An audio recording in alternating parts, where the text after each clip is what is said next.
Welcome to the new Overlords Podcast, where we talk about video games, news, and what's fun.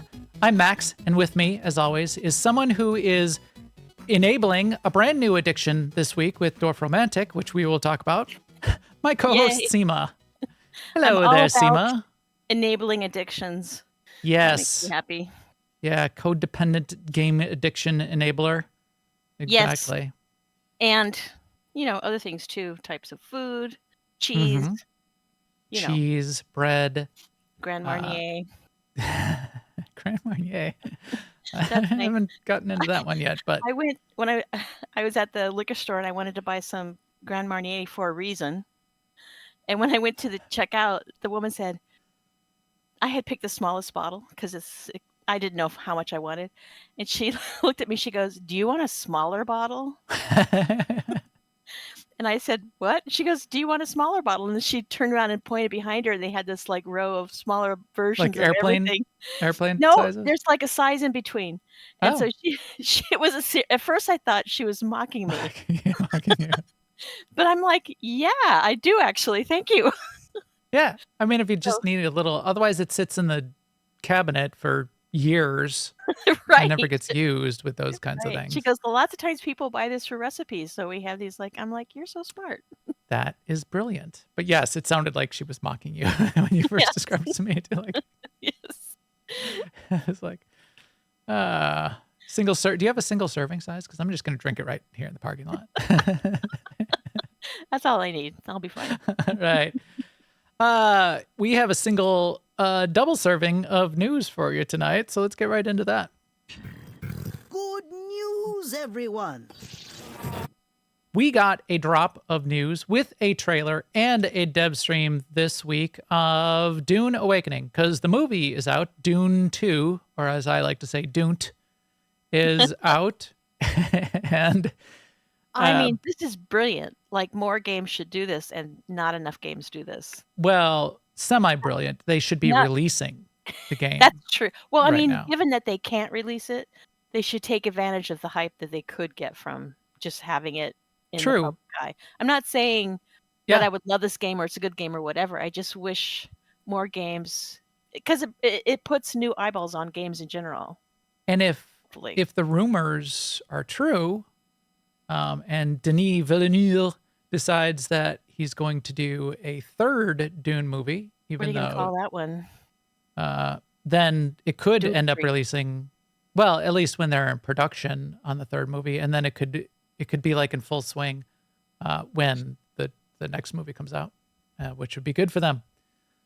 But yeah, so it's a survival crafting MMO, which, I mean, that sounds great to me. I mean, that's my favorite genre of game right now. Has all the syllables. But then there's another syllable, isn't there?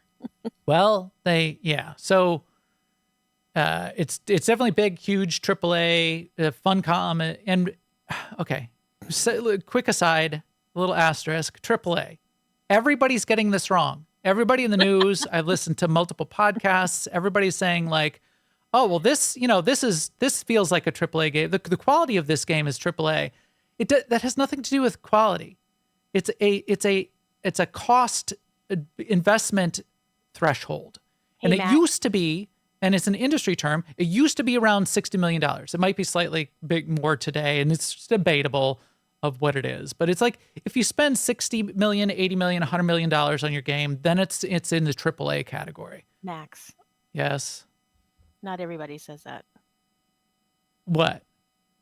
You said everybody says that. Not everybody says it. Well,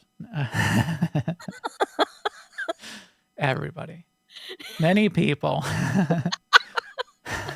It's like my kids. I'm entertaining myself. You can't never... Only sit still in absolutes. Everybody says. Anyway. And Max. Sith and Max. AAA means they're probably spending at least 60, 80 million. They're probably spending even more on this. So Funcom is doing it. That's one thing. I like Funcom. I like the quality and the gameplay of Conan Exiles, which is another survival crafting story game that they did. And they're pressing all the right buttons in what they're trying to do here with the Dune Awakening. If you listen to the dev stream especially, they're saying all of the right things, and I really like what I'm hearing, except for a couple things. And I went on a little bit of a mini rant in our, not a rant, but a concerned newsletter that I published this week about what I'm concerned about. Beautiful game. A lot of people are going to want to play it. And then they go and do a few things that I think, if they follow through on it, are going to make people not want to play it for the long term, which is PvP. It's not open PvP. It's not forced PvP. But with the way they describe it, it's going to be one of those games. And I'm looking at you, Ashes of Creation, as being another one that's going this direction, where, yeah, no, you don't have to PvP. You could just, you can like sit in a corner with, and let people, and beg for materials and, craft all day. Sure, you could do that. They're almost, when you listen to Joel, who's the creative director, he kind of even says that quote, not in those words exactly, but that, no, you don't have to PvP. You can do all of the boring crap that nobody's going to want to do over and over and over anyway. But let me tell you about all the things that the PvP part of the end game is going to do. Wide battles, factions, and, blah, blah, blah, blah, blah, blah. The open world, dynamic environments that change over time. Sandstorms come wipe through the PvP zone and reset it over time. So, okay, what you're going to end up with when you do that, when you make a PvP game, when a PvP end game, is there will be a subset of the elite hardcore PvPers that are going to get their big guild, and they're going to like own the area, and they're going to lock people out of being the fun. And you're going to get like the elite 1%ers are going to have all the fun. The top 10% of good PvP players are going to be able to participate. And then everyone else is just going to be fodder for all of those people to kill over and over and over again until they quit.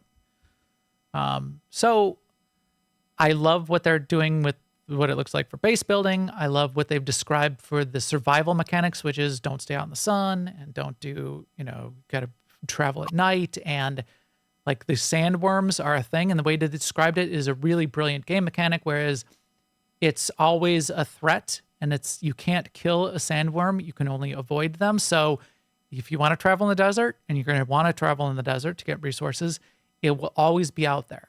And you can maybe set thumpers to draw them away. Or you can you just need to go get a thing. Maybe you can just like chance it and you can run out there, but it's like a threat that looms over you. That's brilliant. That's good game development.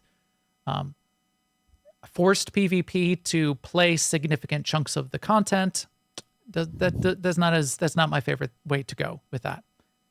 And then just to wrap it up on this, a little Funcom special sauce that they're throwing in there too. And Joel goes at him multiple times in this little interview too. He mentions it multiple times.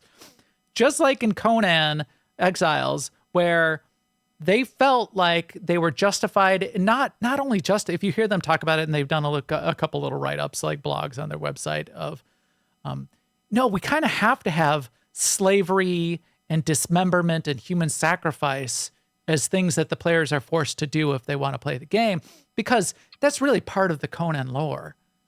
And my answer to that is no, it doesn't have to be. In fact, the way you set up the game, the intro cinematic, Conan finds you in the desert, and he doesn't enslave you or dismember you or sacrifice. He saves you, and you are, you're like thankful to him.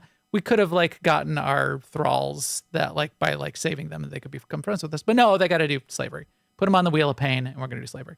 So in Dune, he describes the thing of, again, the dismissive of the, if you want to like not be a gross, violent person, he says, thirst is going to be a really key mechanic, of course. And there's plants, so you're going to be able to extract a little bit of moisture out of the plants. But of course, that's not a great way to do it. You're going to start throwing up, and you're going to get sick. The way I like, and he goes right into it, the way I like to get moisture is I like to kill other players and suck out their blood and drink their blood. And I stopped there.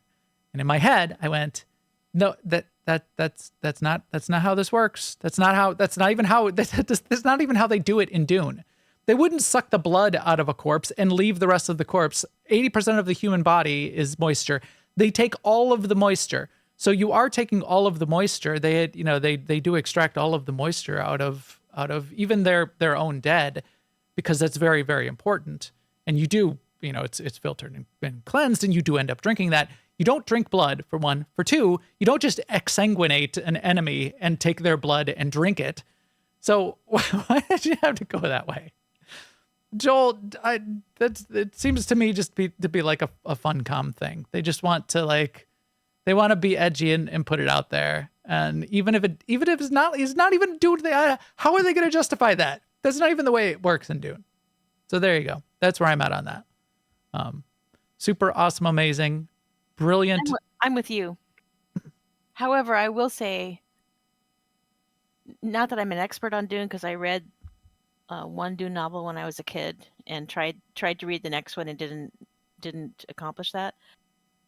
But Dune Messiah, yeah. The story is about warfare and people killing each other. So yeah, and I'm not opposed to that, but when you turn it into PvP, in fact, like a faction war and against NPCs, that I like that part of a game. I like fighting. I like battles. I like let's get some right. Let's get some Harkonnens out there, and we're gonna squads of Harkonnens that we're gonna need to defeat and take over Harkonnen strongholds. But they're also doing a 2-faction system, so you can be Harkonnen if you want. You can align with the Harkonnen faction. So again, all the edge lords out there are gonna be Harkonnen, which is despicable, but they're gonna encourage that. It's just less fun in my mind and you're turning it into something that you're not supposed to want to be a Harkonnen in any way. You're not supposed to. And then once you add in PvP, it breaks down the gameplay into, okay, well, what's the best build? How do we make sure we have more players than they do? So, the odds are in our favor. And then it's less of the strategic game, player versus environment and playing the story as it is,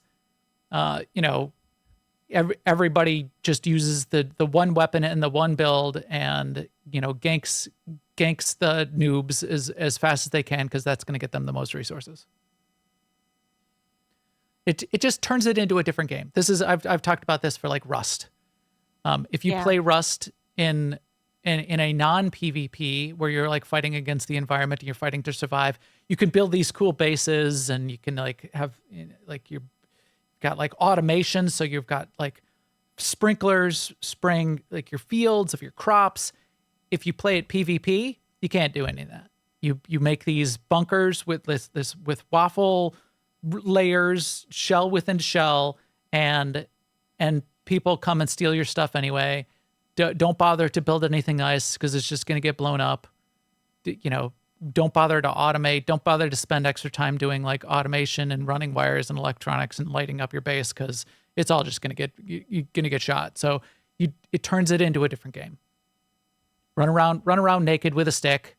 Then the naked guy with a stick is the one that's actually going to win the game, because they have nothing to lose and they're elite and they can just poke you with their stick and win. So again, it could be wrong. They could balance it really well. It could come out really well. It's just a way I see those kinds of things trending in any of these games where that's the direction it goes. If they step away from that, or they do develop it enough, so if you do no PvP, you can still participate in all parts of the game and really have a life inside of the Dune universe, well, then it's gonna be a killer experience. All right, that was that was a longer discussion on that than I meant to have. What else is up in the news? Have you played any games with Netflix? Have you done any of the Netflix games? Because I finally did. No, I hadn't. In fact, that's why we were talking about this before. like, because I was wondering if it was something that you played like on your television or something. Because there are Amazon games I think you're meant to play on your television, but I tried them one time and they were just too, too, the interface is too terrible. But this was like a long time ago, 5 years ago. Yeah. But this is So- not what this is. Right. So the news came up. The news is that Hades. So Hades is a really awesome indie roguelike game, pixel art, but it was like an award-winning fan favorite. It's coming to Netflix Games on March 19th. But I, for one, didn't know that Netflix was still doing this. Didn't know this was still a thing. So I brought up my Netflix account on my PC and said, all right, Netflix, show me your games. And open my web browser, go to the Netflix website. It's not there. Searching on the Netflix website, games. Nope, doesn't exist. Not a thing. Okay, maybe tell me what I'm supposed to be doing, Netflix. So I'm like, all right, it has to be in the app. So I open the app. Then I'm like looking in my account. I'm looking at the buttons. I'm looking at my Netflix app. I finally find just in the middle of like the home page, there's one horizontal row that says mobile games. And there's a little button next to it that says My List. I click on My List. It's empty. You got nothing. So it's like, fine. So there's this one row across the middle of the app, and you can scroll sideways. So I see 3 games, and I could scroll sideways, and I don't know. I mean, I'm scrolling here. What is there, like 35 games? It's too boring for me to just scroll sideways and keep counting. So I don't know. But here's the list. This is the whole interface. You can't search. You can't. Well, maybe you could search for a particular game. Let's see if you can search for a particular game. Terra nil. So I guess you could search for a particular game. You could, if you knew the game was on there, but you can't like search for a genre. Show me survival games. Show me whatever. So you have to just like page sideways, maybe find a game that you want. Maybe there's a way to do it that's easier in the iOS app. But so that's what it is. They are still doing them. They're adding new games. There was one game in here that I cared about. There's a lot that I just did not care about. And there's some of the Netflix originals specials. Like there's 2 Stranger Things, quote unquote, games. So I don't know what they're doing here. There's a couple of the old Grand Theft Autos. But it's all iOS games. And what you do is when you want to click on one, so there's a Queen's Gambit thing in here. Terra Nil was a Devolver published game that I had seen at previous PAXs that I liked and wanted to play anyway. So I'm like, fine, I'll do Terra Nil. So you click on it, it sends you to the iOS store. You get it from the iOS store. It installs it as a game on your phone. Just gives you the regular phone icon on your home screen somewhere. When you start the game, it still double checks that you've got a Netflix subscription, you logged into your Netflix account. So it's definitely still have to have Netflix and you have to be logged into Netflix. And then you're just playing basically an iOS game. Terra Nil was fine. iOS games are not my favorite. Well, especially on the phone. Maybe it would work better on the iPad. I should try it on the iPad. It's just not that great on the iPhone. It's like super small and you're trying to like place the little towers. It's a game where you're placing little machines and towers in a orthogonal view of a landscape to clean the dirt, water it, basically fix the ecosystem with, gotta have like power. So you put little power stations, and then in the radius of the power station, you put a little dirt cleansing machine. And then you've got the dirt cleansed, so then you can put a watering machine that turns it into green space. And once you have 30% green space, well, then you unlock the next machine, which will fill the little river. Okay, now you got the river filled, and do more green space. Now you're up to 80% green space. You unlock the next little machine. Kind of cool. Kind of a fun little game. I would prefer it on a big screen, but you can't play Netflix games on a big screen, apparently. So Hades will be there. Good for you. That's been a thing I've been saying in the past week. So we'll see how that goes. We'll see where Netflix is going to go with this. I think they could be doing more. I don't know why this is all they're doing and not developing it to a greater degree. Final bit in the news. Did you have problems getting to Facebook? When was this? Tuesday? Yesterday? Or the day before? I didn't hear about the outage until like the next day. So no family members called you up? No.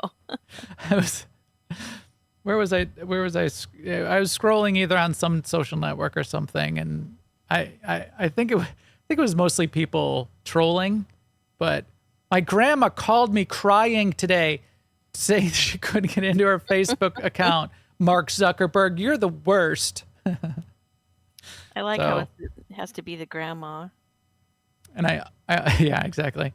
I also saw another one that was, I saw that Facebook was down, so I immediately texted my mother and I said, don't try to log into Facebook, it's down.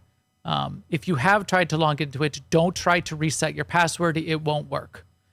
5 minutes later, I got a text back from my mom that said, I tried to log into Facebook and it wouldn't work. So I tried to reset my password and it's not working. What do I do?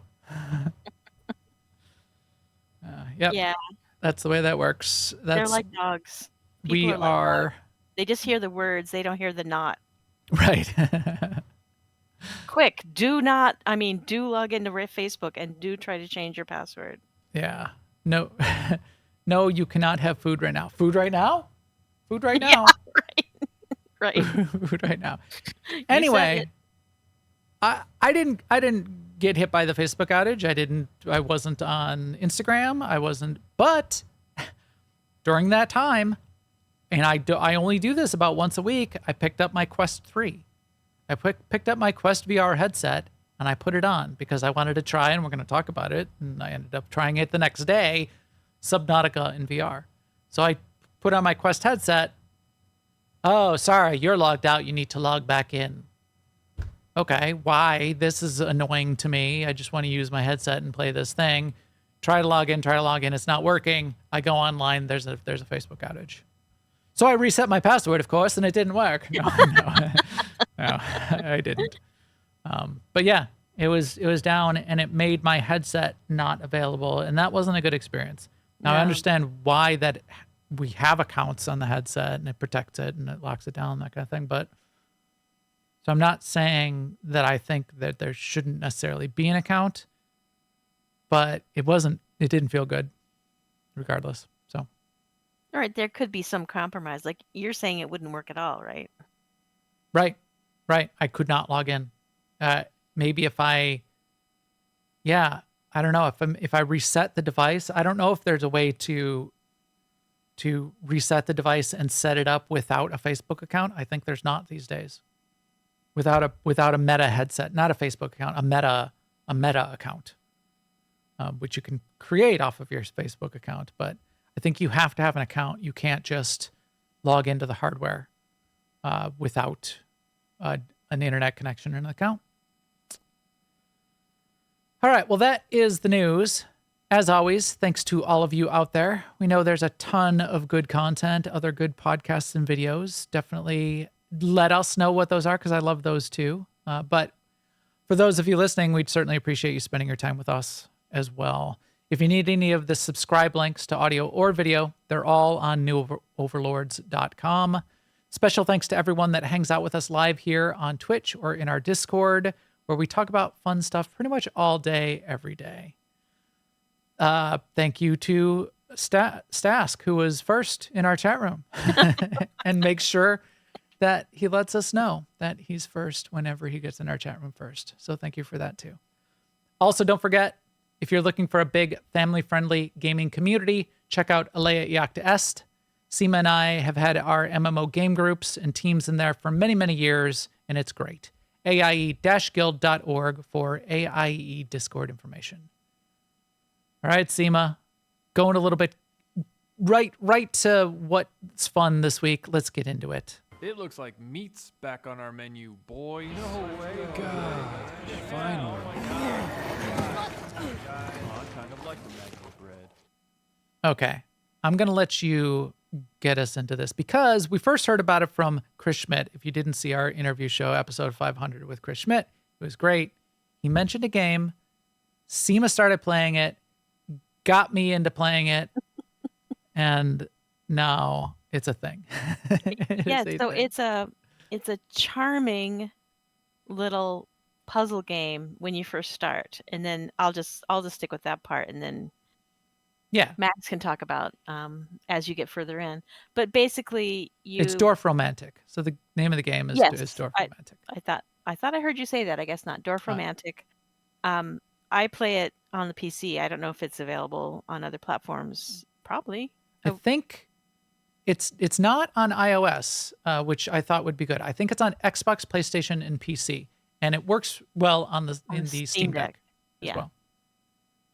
So it's very charming looking, which I appreciate. So it's lots of little houses and lots of trees and water and railroad tracks, and it's basically hexagons, which I thought would be a turnoff for me because I'm not a big fan of hexagons, but it's actually such a weird thing. And I know that. And I think about that fortnightly for whatever reason about how someone doesn't like hexagons. But a hexagon is actually a good puzzle shape. It gives you 6 sides.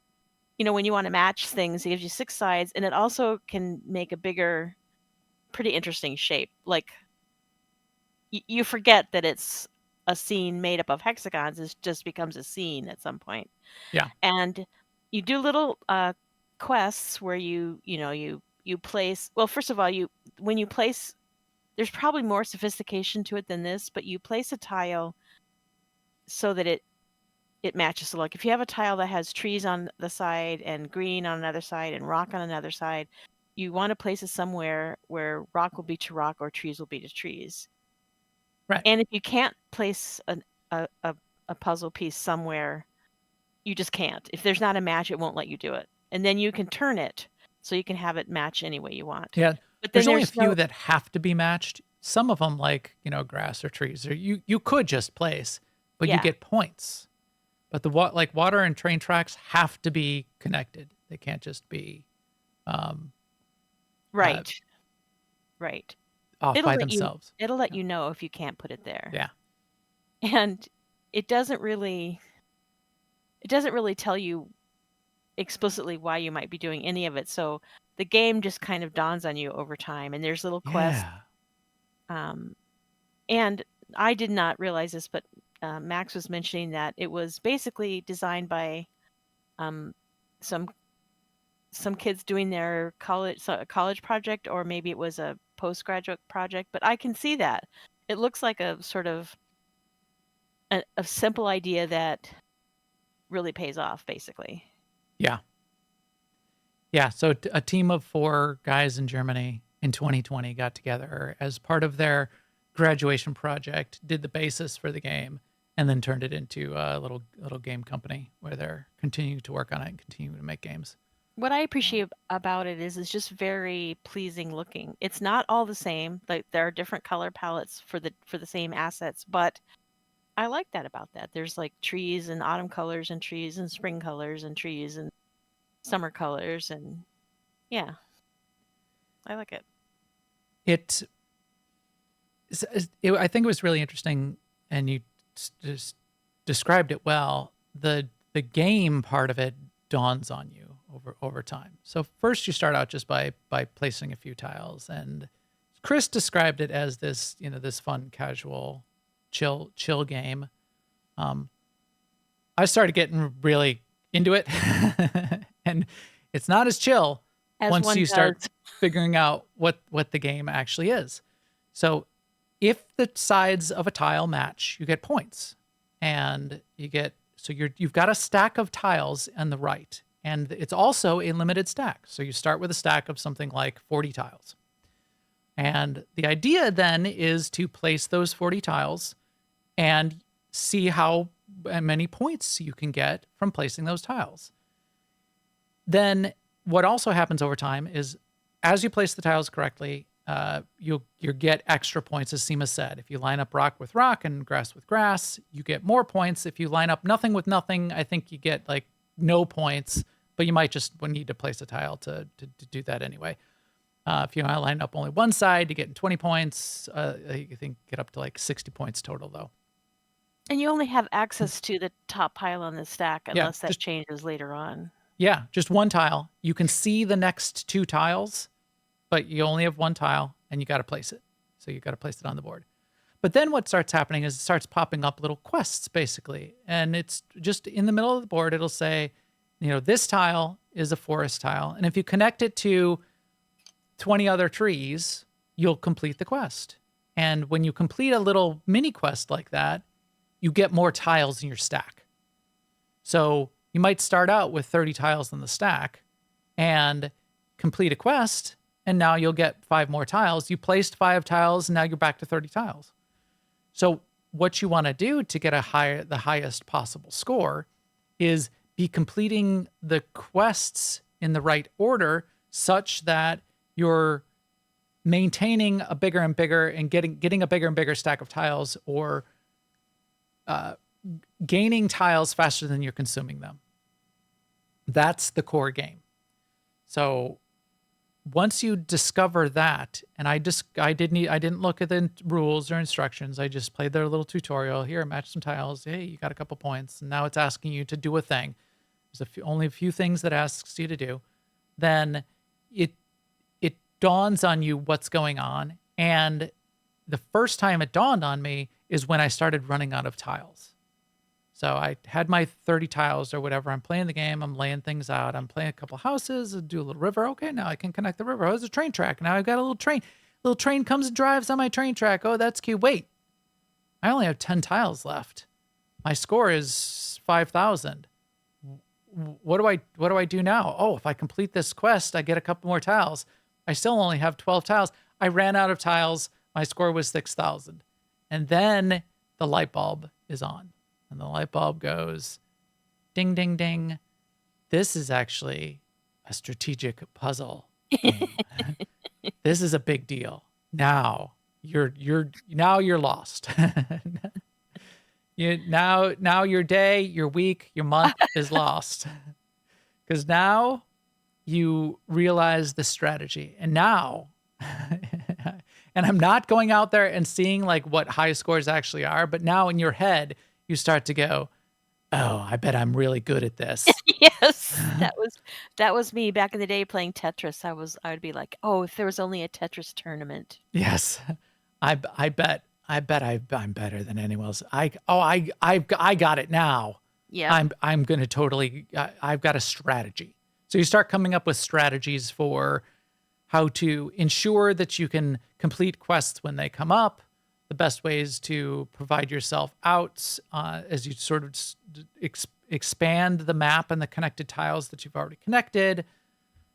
It gave me like a little bit of hints of the game Go, if you've ever played Go. And I've not played a lot of Go, but I've played a little bit of Go, where you're sort of almost like blocking out areas of the map and providing yourselves escape for, in that case, because you're playing against an opponent who's trying to block in your tiles and your stones on the board, and you're placing your stones to try to block in their stones.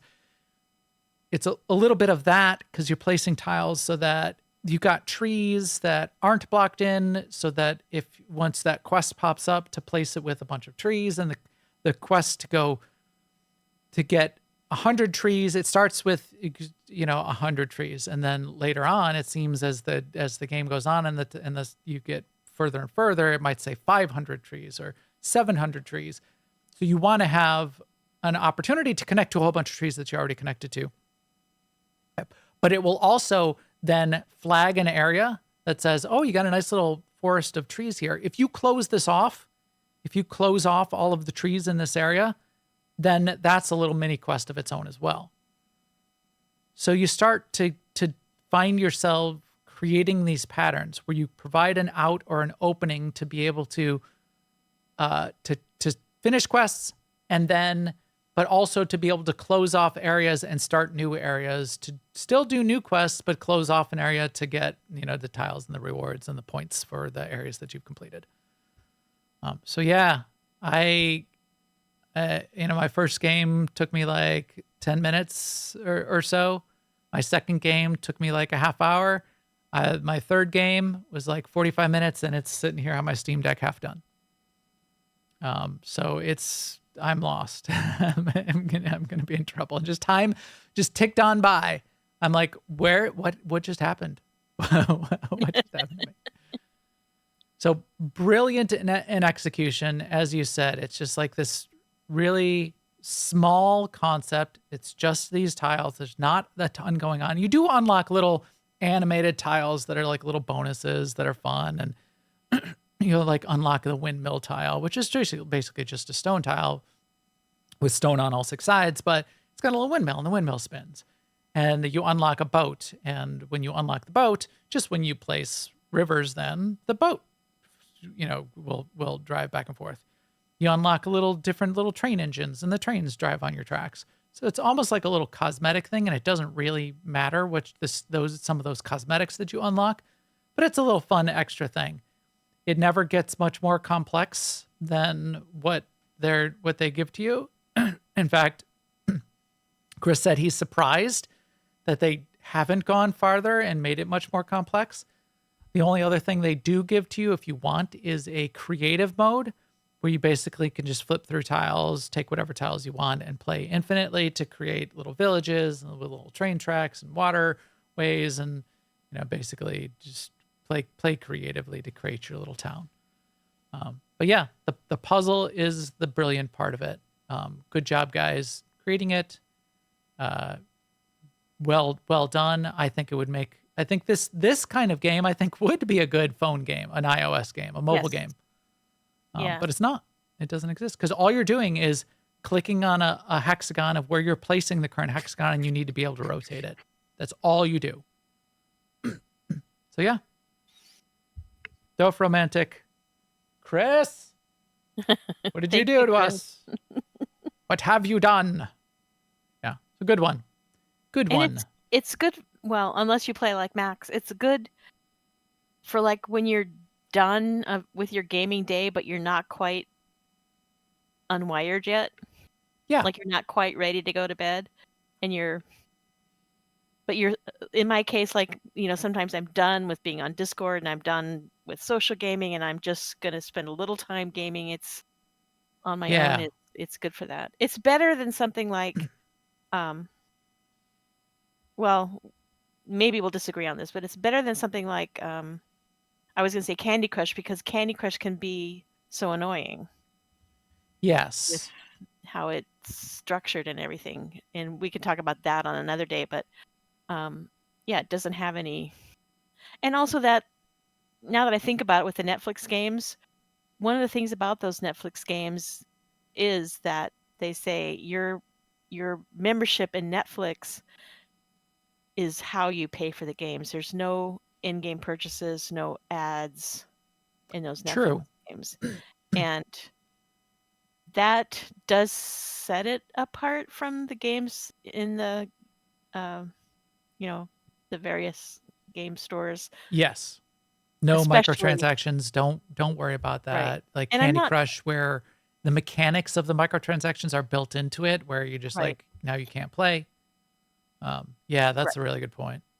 Right. Well, in Candy Crush, they go one further. I think it's kind of smacks of conspiracy thinking, but they design patterns. certain puzzles so that they can.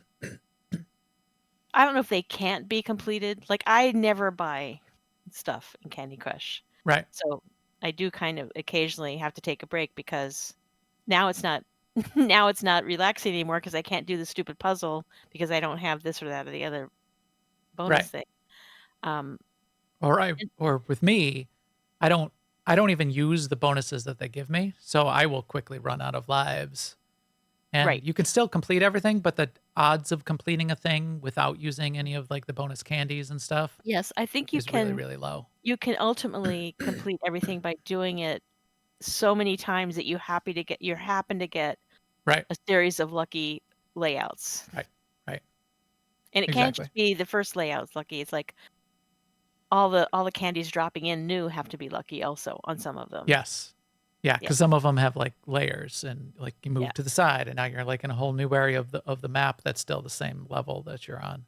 The thing I do gotta like get through about that, too. Candy Crush is I like how they took the simple idea, the sort of Bejeweled or whatever it was called before Bejeweled, and they've added so many like different types of things to destroy. And Yeah. but yeah, I've often said if they would just make it so it was a playable game that you could just pay for, I'd be happier. Right. Exactly. But that doesn't make you $1 billion. No. Well, I would is- pay $5 a month, maybe. Yeah, I don't know, but I think that's a good. Yeah, I mean, there's probably a subscription price that would match what they get out of, the median of the whales versus the people that pay nothing. But I wonder what those numbers are. Like, what is the Yeah. average? And Candy Crush does give you some information whenever you fail or you, at the end, it'll say 67% of players didn't get past this without. yeah, I wonder if that's boosters. lies. Well, yeah, I've wondered about that too. They just put random numbers in there, Yeah.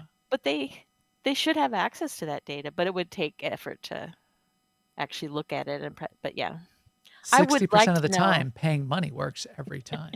I would like to know, yeah, what people spend on Candy Crush, what the Yeah. average is, what the highest is, because I know there are people who have, developmental inadequacies, or they're disabled in some ways, or cognitively disabled, that games like this take advantage of and can Yep. run up big credit card bills. Or are just, addictive personalities that. Or unable to make. So call up Mr. King and Yes, yes. Since he works for Microsoft now. yes, who reports to Phil Spencer, and get those numbers for us and we'll talk about them. Yeah, maybe Phil will fix the situation for me. Another game which we do not have microtransactions in, and is just a purchase price, and was in my library. I had purchased a long time ago, but never got around to playing, that I did play quite a bit this week. I didn't quote unquote finish, which you kind of can finish, is Subnautica. So Subnautica is a very well-regarded survival crafting game made by an indie studio out of San Francisco, called Unknown Worlds. In fact, I had their website up here where they've got a bunch of pictures of themselves. I love it when developers have like pictures of all of the employees. I do too. I love it when any company does that. So, a couple dozen employees, Unknown Worlds. They made they made the base game Subnautica a number of years ago, 6 years ago or so, and then they made an expansion, or a sort of like a 1.5 release, was Subnautica Sub-Zero. And in theory, they're working on Subnautica 2.0. They do have a press release that just came out recently, because there was some news out there that Subnautica 2.0 is in production, but it will not be ready for the world, even ready for early access in 2024. So early access, the quote was, early access is not intended for release in 2024. But they are working on Subnautica 2.0, so it will be out there. But Subnautica 1.0, which is what I played, is a game of all time, and it is very good. It is very good. So I played it sight unseen. I didn't look up any answers. I didn't look up any hints. I didn't look up the wiki or anything. Top 10 things I wish I knew about Subnautica when I started. Didn't watch any of those videos at all. And had a great time and had a great experience and got pretty far. And will probably continue to play and continue to get further. This is the kind of crafting game. This is what sort of, when I talked about Nightingale last week, that the feeling that I didn't get as much from Nightingale, which was things should be logical and flow from one thing to the next. And in a survival crafting game like this, and what you're sort of doing and going after and discovering should lead you to the next thing. And if it does that in a logical way, that can be really satisfying and discoverable, and even discovering what to do next can be part of the satisfaction of playing the game and feel like you're achieving things. Having to sort of be confused about, I have no idea what I'm supposed to do now. How do I'm dying of thirst. I have no idea how I'm supposed to get water. It's not like it puts a bunch of like text up on the screen and like teaches you how to do it. It's just kind of, it is relatively obvious. It teaches you through gameplay. Yes, it shows, it not tells. A couple of the initial things, it's like things are on fire and there's a fire extinguisher. It's very, very first thing. You land in the escape pod. The escape pod is on fire and there's a fire extinguisher laying on the ground. Oh, it's pretty obvious. I pick up the fire extinguisher. Okay, now I see. I've got like 5 slots. I can equip any of these slots.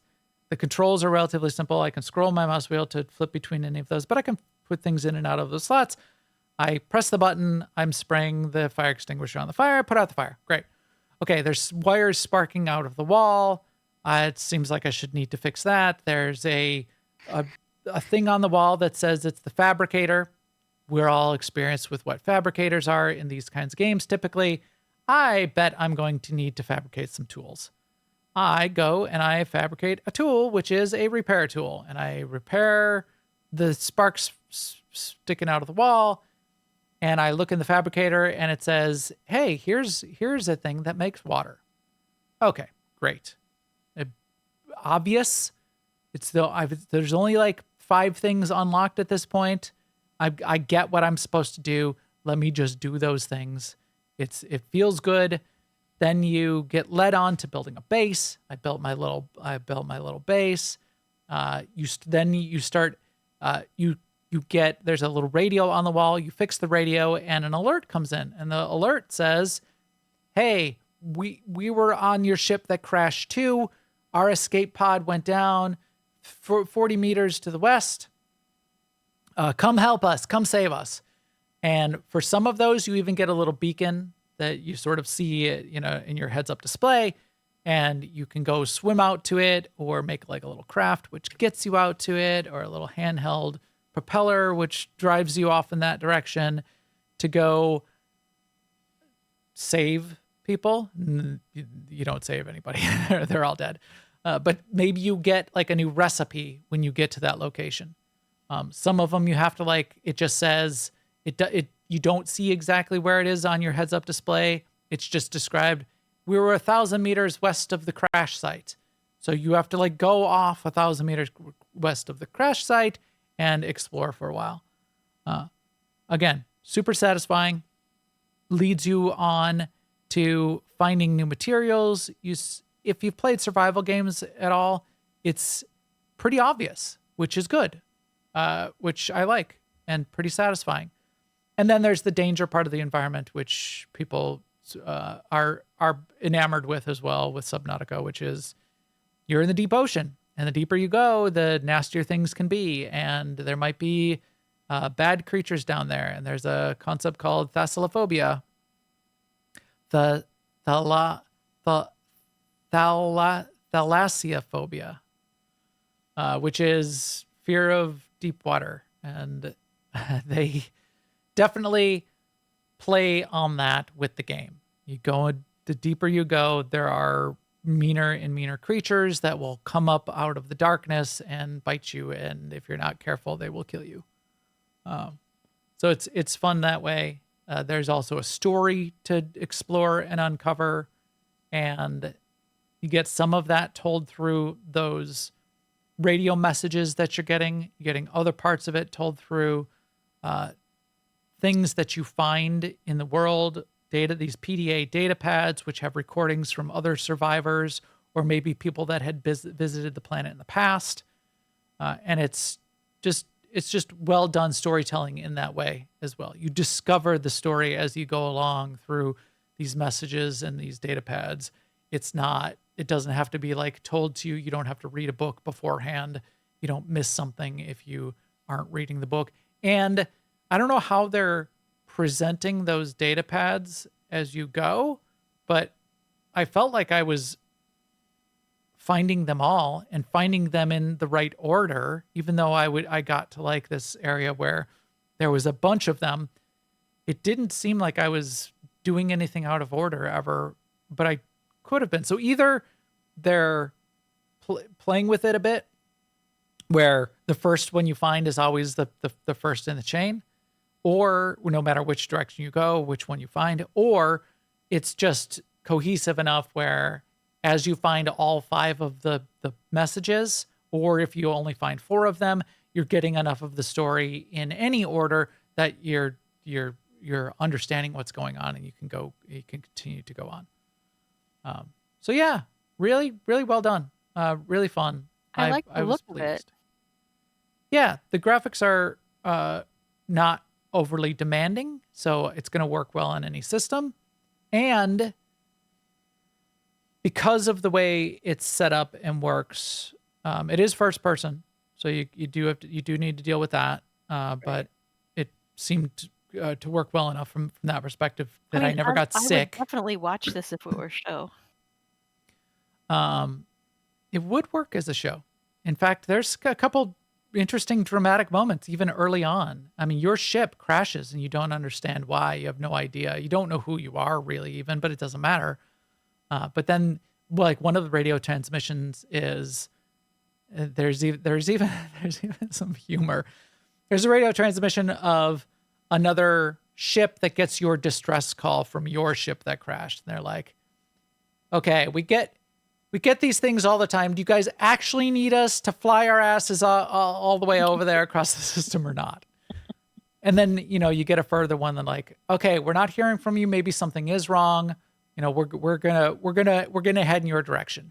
Then you get the third message, like, and you like play for 15 minutes, 20 minutes, half hour, and maybe like do another objective, and then another message will pop up. And then they're like, "Okay, we see a debris field. This seems much more serious. We're sorry about it, guys. We're on our way."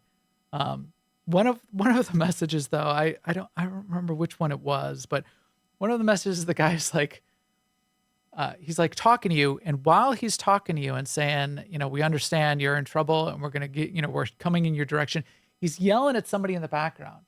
He's like, there's a guy in the background who's like, "Hey, Carol's doing a lunch run. What do you want for lunch?" He's like, just give me a minute. I'm on the emergency radio. "Well, she's going in like 2 minutes." "All right, just tell her the usual." It's like, "All right, I'm really sorry. We're on our way." It seems like, "What's the usual?" "She's gonna tell me I don't know what the usual is, and I'm gonna have to haul my ass back up here." Ham and Swiss is usual. She knows. Just tell her that. You could have just said ham and Swiss. It goes on like that while he's like having this serious conversation about life and death. It was hilarious. It was well done. Just bit of humor just thrown into there. So it's good game. Well done. Good job, guys. I'm interested in Subnautica 2.0. And just to wrap it up, one of the reasons I'm interested in Subnautica 2.0 is because it's supposed to be great in VR. I did try it in VR, and you can when you launch the game in Steam, it says launch in regular mode or launch in VR mode. Like No Man's Sky does this. You launch No Man's Sky in VR mode, and it's brilliant. It's an excellent experience. They did a really good job. It works really well in VR. No Man's Sky in VR is one of my favorite games. You launch Subnautica in VR, it's terrible. It doesn't really work, unfortunately. You look on the web then, and that's when I looked on the web, because I heard people say it's really good in VR. Okay, well, here's the mod system you need to install and make part of the base game. Here are the 2 VR mods that you need to install to make it even playable in VR. Okay, so maybe it is great in VR. And the little bit that I did play, like, just like looking around, I went down to the water and like looked around. It is pretty good. You could see how it would be immersive.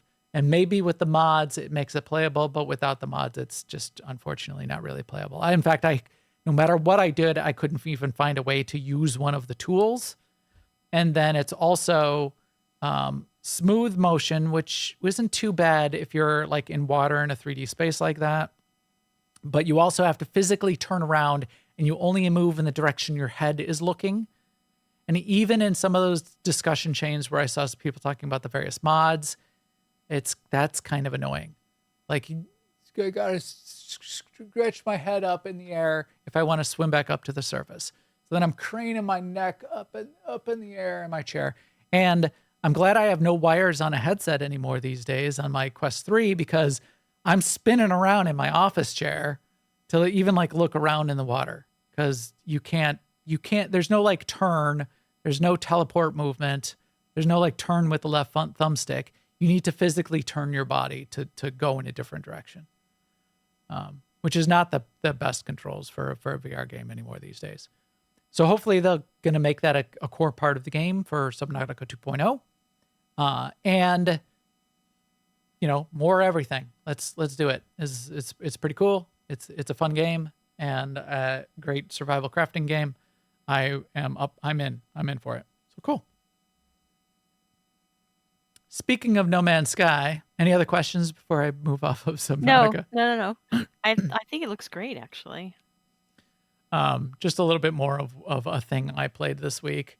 I did play some No Man's Sky as well. So I talked about it, maybe even the last two shows or last show.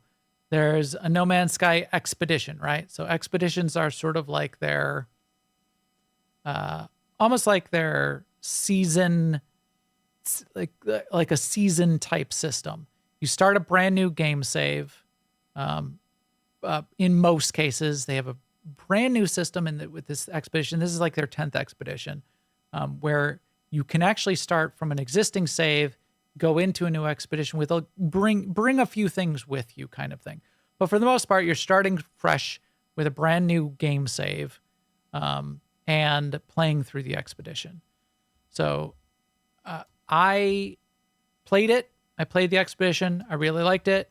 I played it again on stream, halfway through the expedition on stream. Then I played through it last weekend, completely through the expedition again.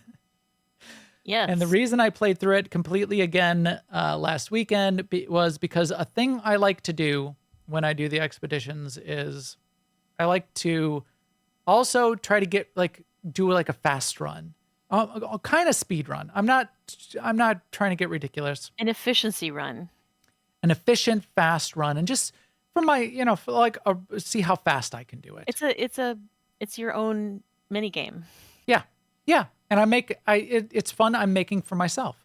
So what I did was I played it over the weekend and I took notes, and I made a whole bunch of notes on the order I would do the objectives, because there's 8 objectives, 5, I think 8 objectives per phase and 5 phases. So I took notes on the order I would do the objectives. And then I also took notes on some of them. You do need some materials. You do need to do some of the gathering and crafting. So how much of each of the materials do I really need? Because a trap I get myself into when I play this is, a piece of candy. I'm gonna pick up that. I'm gonna mine this. Oh, another node of this. I'm gonna mine. Who knows? Maybe I'll need some uranium. I'm gonna spend the next 10 minutes mining uranium. You don't need any uranium in this expedition. So I made notes of exactly how much stuff I really needed, what kinds of things I could ignore to go through relatively quick.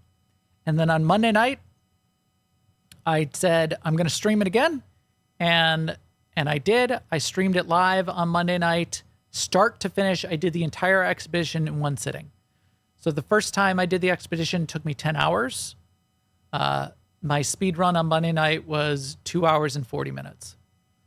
So it worked. I made my little game. I made a game within the game for myself, and I had a lot of fun doing it. And I just did it for fun. Sure, I streamed it too, but I wasn't doing it. One time I actually did make a video on how to do the expedition really fast, I'm not going to make a video. No, nobody cares. There's other great content creators that are doing videos on how to do the expedition, that kind of thing. Yes, I streamed it, but that's more so, a few friends could watch it along the way and just see me doing it. And I didn't feel like I was sitting by myself for 3 hours doing the things because it's fun. So I streamed it to be fun. It's the Monday night thing I like to do. And I got a huge kick out of it. So it's a great game mode. It's a great way to do it. I said this during the stream. We did have the DVL event in Star Wars The Old Republic. It was called the Dark versus Light event. And it kind of took all summer. Yeah. But they had a bunch of objectives. And one of the objectives was you had to start a new character for each of the 8 classes. So 4 on the Republic, 4 on the Imperial, each of the base classes. You had to level that character up to fit level 50, 8 of them. But it gave you kind of this kind of feel where you're sort of starting from scratch, you're leveling up a character, and you're like making it a game for yourself too of how efficient can I do this. I remember one of the characters I leveled only by running the very first flashpoint, Black Talon, over and over and over again until I got to level 50. Like new fun little challenges. You could level by playing the class story. You could level only by doing PvP. You could level only by doing Galactic Starfighter. You could level it up by doing a little bit of everything. How did you do it? Because you did it too. Yeah, for DVL, when they first outlined what the event was, I didn't have a reaction one way or the other. But by the time I got to the end, I thought it was the best event ever. Yeah. But yes, it was a big investment. And it took us months. I think I kept all my DVL characters. Yeah, maybe a couple of them I didn't. But that's certainly one way I got to like 40 plus characters in that game. Is DVL was 8 of them. Yep. And I certainly kept them because you can always use an extra character as an extra crafting character. Yeah, and an extra character to get to Conquest once you get them to max level, and Conquest being a major way of getting resources in the game. And the leveling up of the 8 characters wasn't even the only thing. No. Is why it took multiple months. That was one of the things. They also made you like have to get to Dark 5, which was, get to a completely dark side character, and get to Light 5, a completely light side character. They had a bunch of those kinds of things along the way, which is why it was a multi-month endeavor. But even just doing the one character, like, quote unquote, being forced to start a character from scratch once in a while in any MMO is a little fun mini game in and of itself. Yeah.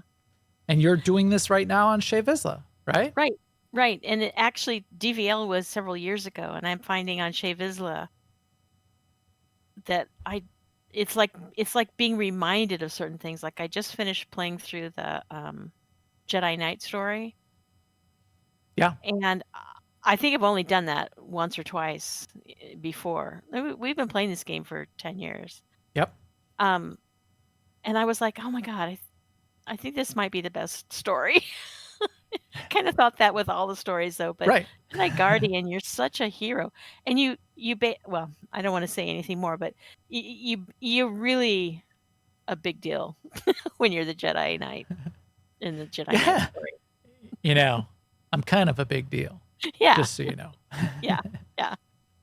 Like every story, the player character is the star of the story, but in Jedi Knight, you definitely Jedi Knight, are. You're really an deal. epic hero. Also, you are in the Trooper story. Yes, in such a great way as a non-Force user to still feel like you're a big deal. Yeah. In a Star Wars universe is just done really well. But you get reminded of those things, and you go and do the starting zone again. You go and do that. You remember things you forgot. And I've done this in WoW. I've done it in every MMO. We just start that new character over again. Yeah. It's a fun little and experience. with DVL, it was you could use all your resources to make it easier to level, Yes. which is one type of game. Like, how do I parlay what I already have into speed and enjoyment and all that stuff? And then on the other side is our Shea Vizsla experience, where you start with almost nothing, no extra resources. And then you build up to a point where one character can maybe help another character. Yeah. Different kind of fun, but still fun. The brilliance of doing it in a survival crafting game is a ton of the dopamine rush of the dopamine hits come fast and furious In the when beginning. in the beginning, when you're naked on the beach and you're just picking up a rock. You pick up a stick and you pick up a rock and you make a stone hatchet. And it's just a stick and a rock and a stone hatchet, but it feels really good. And like the little achievements will ding. You picked up a stick. Good job. You banged 2 rocks together. You're awesome. But it feels good. So some survival games have like the world wipe. Rust does this, where they wipe the whole world and they start you from scratch like once a month. And there's a rationale for doing that. That can be a really compelling part of the experience, because then for 2 things. One, you get that new player experience, which is a big part of the game. And maybe the developers that don't have to have a super deep, long end game, because that's not really the game. Isn't the end game. When you've built up it and you've done everything and you've made everything and you've unlocked every recipe, well, you're kind of done. So start over, because that's the fun of it. The other thing with those kind of games is those are also PvP games a lot of times, and then it starts everybody at a new baseline. Right. So for a brief moment, everyone's on the same footing. Yeah. The other brilliant part of it that No Man's Sky really does really well is they've been developing their game for 10 years. They're adding new stuff all of the time. The expeditions typically highlight recent new things that they've added. So in this expedition, there are new things that they've added, like the Sentinel ships, which got added in the last expansion. Well, one of the objectives on the path is you need to go and get a Sentinel ship. And you don't need to get it the hard way. Like if you start the base game, you need to you get lead-in quest kind of things that happen. They, in a previous objective, like one of the baseline of the first objective is your ship is 200 meters away, go find your ship. So you go to your ship and then it gives you some things. Well, as it leads you through and it gives you some things, one of the things it gives you is, hey, here's a carrier AI device. And go into space, click this device. And when you're playing the base game, it's hard to get this device. Here, they just give you one. They give you one that says, oh, look, here's a beacon on a planet for a harmonic resonance. Go find out what that means. And it's a crash Sentinel ship. So you go to the crash Sentinel ship and you get a crash Sentinel ship actually very, very easily because they want to show off some new stuff in the game. So for new players, or especially for players that haven't played for a long time, it's a brilliant way to bring people back to the game and say, hey, a bunch of stuff has gone on. Play the expedition. We're going to show you some of it. And you could just have fun and play the expedition and be done. But now you might also realize more stuff that's been added. You might want to go back to a main save or your survival save or your permadeath save and do some of these kinds of things, which is totally true. It's a great way to remind players of what's in the game and expose them to the new features. We could have that in Star Wars. You could have like a little mini quest where you start a new character, but they give you some things like they unlock a bomber in Galactic Starfighter right away, and they tell you got to go use the bomber to do 3 things. So you only got to play for 5 minutes, but maybe they'll just give you a bomber, like a throwaway character to go experience a thing that's new and in the game and hasn't been in there before. Here's 3 decorations that you didn't know what they did. Go place them in your stronghold that we're just going to give you right out of the gate. And now when you go back to the main game, you know what some of these things are. and now you've got more experience on what's actually going on. I think it's clever, and more people could be doing it. More people could be crafting that kind of experience into their games. All right. So those are the main things I played this week. Well, no, that's not even the main things I played this week. Those are some fun things I played this week. But what else? So as we're wrapping up here, Sema, what else was on your menu this week? What did you do? I do have one story I want to tell, which I'm going to get some details wrong. But I was talking with Shrimp, who's our raid leader in WoW Wrath, and he's continues to work on the next iteration of the Dungeon Draft, which is the event where we rolled up new characters, speaking of new characters, and now we're leveling those new characters to level 24, but he's thinking of adding a Wheel of Doom feature. Wheel of Doom. Yes. So it's like you a had me wheel. at Wheel of Doom. Yes. So it's like a wheel, and I guess we would roll, and then each one they have different things on it. But the story I want to tell, and this is where I'll get some details wrong, is that he was trying to come up with ideas, so he decided to ask Chat GPT for ideas for his Wheel of Doom, and he gave Chat GPT all the information, what he was trying to do, and Chat GPT came back with some answers. First of all, showing that, things that it knew what a game was, it knew what characters in a game were, but some of the things that came up, like one was, I think, you have to log out for 5 minutes while your team continues in the dungeon, and then you can log back in and catch up. And that's pretty sophisticated. So ChatGPT, it decided that? Yeah, that was one of the options that it gave for. And maybe that's a thing that other players have done for some reason. It's just sort of like picking it up and replaying. But yeah, that's clever. Yeah, I like that one. I thought that was really interesting. And there was a couple other and it's interesting because it's they were all kind of a sideways kind of thinking, like things if you are used to playing a game you might not think of, which a beautiful use of Chat GPT, if you ask me. Yes. To give you ideas to think about. So yeah, so that's coming up.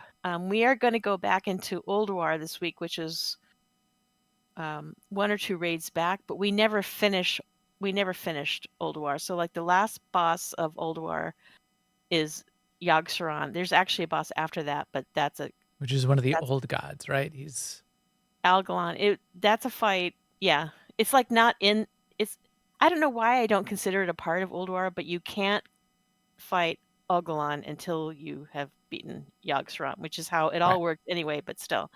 So Ulduar is a huge instance. So we're going to be going in later tonight to clear as many of the early bosses as we can, and then do some prog on Yogg. We'll see. Prog on Yogg. I like that. Well, right. In fact, the event for this week, for Saturday, he called it Slog of Prog of Yogg, my dog. So yes, we're going to do some Yogg prog this weekend. Even going back from when you're like 3 or 4 X packs ahead, going back to Ulduar to solo raids, which is a thing in WoW for transmog and pets and mounts. Even in that setting, Yogg is not trivial, or wasn't for me, because you have to like keep several things in mind and not lose your sanity, and you have to go in different areas and kill different things. And I think we'll have an advantage because we have ICC gear, but I think it is going to be real prog for us to do Yogg. We'll see. I'll tell you next week. It might turn out that we just, there she is, Sarah. Well, this is serious business raid and good, well-developed raid encounters, and a lot of times there will be mechanics that you can't outgear. If you step in the wrong thing and it's insta death, no matter what you're wearing. Like if you don't take care of those tentacles, and if you don't go inside the brain, it doesn't matter. This. I have done this fight. Yeah. And there's a lot of debuffs, so it's all about, Yes, there's a lot of cleansing. It's not all about the cleansing. It's all about everything. This is the healer talking. Yeah. It's all about the cleansing and staying out of the fire. What do you mean? It's about the pew pew. I don't understand. Right. My But it's about meters, many bro. things. Yeah, it's about getting me out of the tentacle when it grabs me. That's what it's about. Yes. Well, that I would agree. Some of you may Um, die. That's a risk I'm willing to take. But keep me out of the tentacle. In Star Wars: The Old Republic, I continue to do things on Shea Vizsla. Still, I've finished Yeah. the character story. Well, I just said for Jedi Knight, which is my 5th one. So I have 3 more to do. I'm not going to do them right away. I kind of like to get my characters to 80, which is another like 20, 30 levels above once you finish the story, the character story. So that typically takes me a while. Yeah. But yeah, I wasn't even intending to go back to character story this early. I was still in my break, but then something overcame me this week. I said, "Oh, she's like almost there. She's in chapter 2. Go gadget." So yeah. And of course, And we're of still course, doing our ops night on Thursday nights. yes, we did a pretty major strat change this week, which yielded it yielded fruit. Yes. Yeah, it was a good strat change. We talked to a couple other teams that have been doing R4 and clearing Lady Dominique, and we changed up our strategy to the point where we still didn't finish the fight. You know, we were only doing it for 15 minutes, 20 minutes at the end of the night, but we got a ton farther than we ever had before. What we were doing, the thing that we were doing different is we needed to DPS her down quite a bit more in the early phases of the fight, and we weren't doing that. We were pushing the phases much too quickly. So she was still at like 80% when we were blowing up all of the generators, and she's still at like 85%. And then we're like in the much harder phases of the fight where there's like a ton of things going on, a ton of ads flying in and flying out and beating on you, and all these weird chained knockbacks, which are still baffling. But we were forcing ourselves to be DPSing, 85% of her health during the difficult phase, rather than like dropping her down to 40% and letting her shield much earlier. So that did make a huge difference, and we see a light at the end of the tunnel definitely now. This is feeling really good. I've got a really good feeling about this, so I think we'll be good in the next couple weeks and just finishing up Lady Dom, and we're all getting a little bit more further. We've got a couple people that are in full 344 now. That's definitely helping us too, which is a nice bonus to just getting through the phases more quickly. But not all of us are in full 344 yet. So it's nice to have some progression in rewards as well. So we always start off the evening of our ops night by doing a master mode boss. We do Nephra, and we did it for a one try on a wipe on what's his name in Scum and Villainy, the first boss of Scum and Villainy, on master mode, and we did not kill it because we were found out that we were doing it wrong.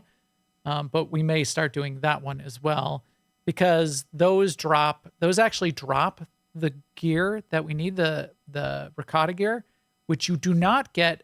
And this is a little bit of a design issue with Star Wars: The Old Republic, with the way they have their current top raid experience, which is the R4 raid, is when you're doing story mode R4, it's definitely harder than most of the other. There's a lot of the other raids that kind of have 3 tiers. There's story mode, vet mode, and master mode. R4 though is special. It's the latest story content. It's the R4 raid that's in the game, and that one is in its story mode is more difficult than any other most other vet modes, and maybe any other vet mode in the game, and it's also more difficult than a lot of master mode content in the game, which is weird, but okay. So fine. You want to do that with all the cool story content, the most recent raid, fine.